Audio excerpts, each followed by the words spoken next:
First, we'll create the three main axes using two reference planes each. X, Y, and X, Z together define the X-axis. Press Enter to repeat the command. X, Y, and Y, Z create the Y-axis. Press Enter again.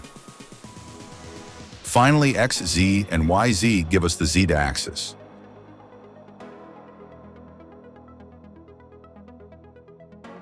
Next, we rename the axes accordingly.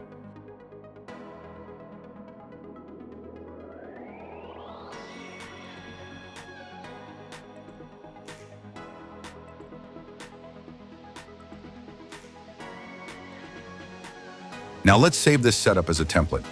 Go to File, Save As, and choose Part Template as the file type.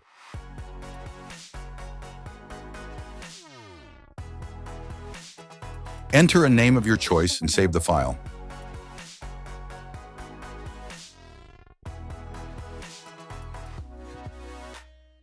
From now on, you can start any part using this template, with all axes already in place.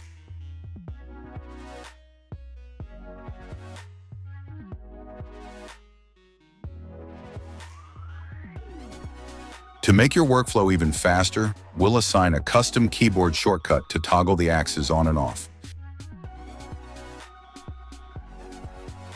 In my case, I'm using the A key. This allows you to quickly show or hide the axes with a single keystroke. A practical use case. They can help define direction in linear patterns or serve as rotation reference in circular patterns.